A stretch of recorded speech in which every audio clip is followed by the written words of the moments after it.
존경받는 진짜 어른이 되기 위해 갖추어야 할 태도. 우리가 나이 들어가면서 진짜 어른답게 살아가는 것은 생각보다 쉽지가 않다.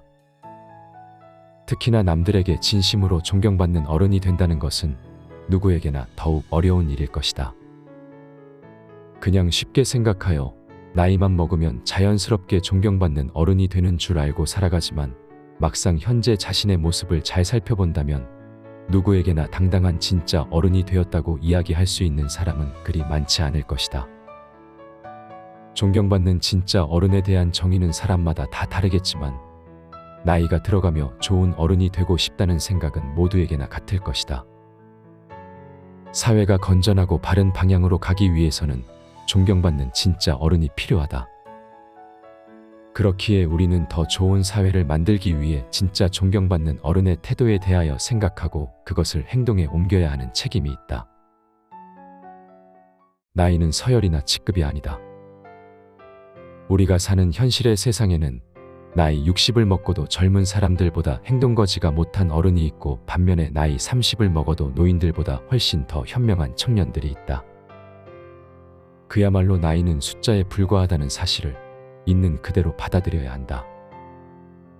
어느 자리에서든 절대 나이로 서열을 정리하려 하지 않아야 하고 조금 오래 살았다는 이유로 무작정 어린 사람들로부터 대접을 받으려는 생각과 태도를 버려야 한다. 어른의 겸손함은 그 자체로서 아름다운 것이다. 자신이 진정 나이값을 하며 살아가고 있는지에 대해 돌아볼 수 있어야 한다. 나이가 많은 것이 나이가 어린 것보다 모든 면에서 낫다라는 것은 아니라는 점을 명심하라. 자신의 경험을 바탕으로 어린 사람에게 함부로 조언하지 말라.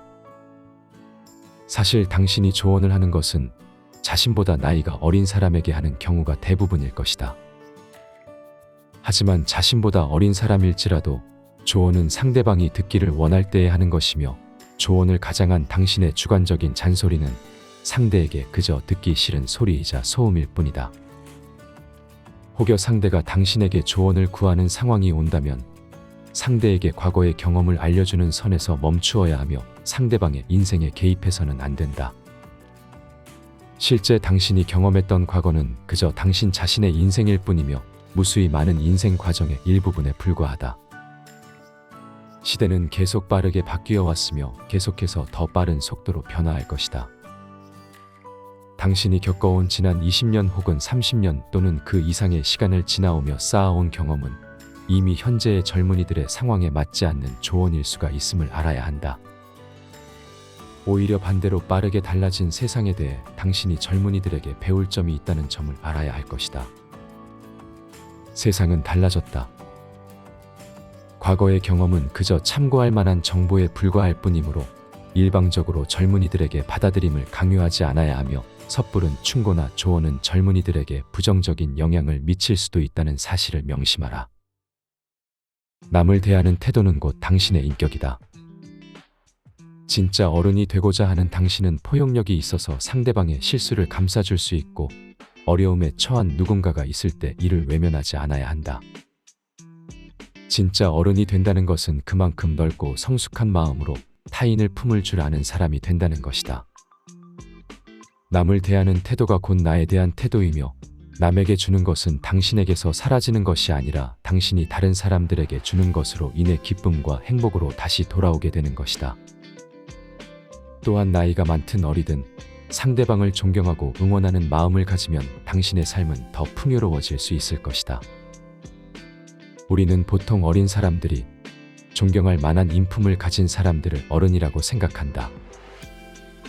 하지만 나이와 몸만 어른인 생물학적 어른인지 성숙한 인품을 지닌 심리적으로 성장한 진짜 어른인지 돌아보아야 한다. 현재의 나는 어떤 어른인가? 어른은 저절로 되는 것이 아니라 진짜 어른이 되기 위한 노력을 통해 이루어지는 것을 알고 정신적으로 성숙한 진짜 어른이 되기 위해 노력해야 한다는 것을 잊지 말아야 한다.